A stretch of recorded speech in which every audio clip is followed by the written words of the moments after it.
Hey there, in this video I'm going to show what happens when I added ARIA labels to my code. So in the previous example, I did not have ARIA labels, so TalkBack was reading out the file name by default. And so now I have added ARIA labels, and now I'll show sort of what the screen reader does now.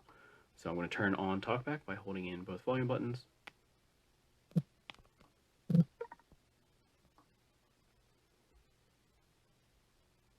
TalkBack on.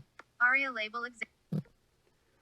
Okay, so I have enabled TalkBack, and now let me swipe right. Click the like or dislike button.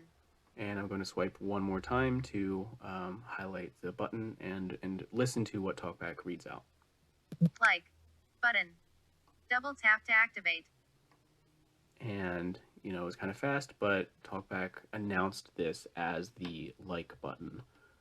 So it's a little bit more obvious, you know, which one's like and which one's dislike. So let me swipe right again to go to the next one and listen to what TalkBack announces. Dislike button. Double tap to activate.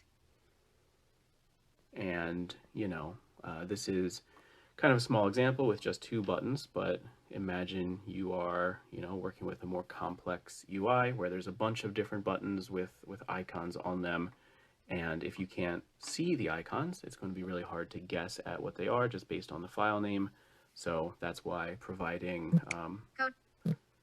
ARIA labels, or better yet, alt text, is so important.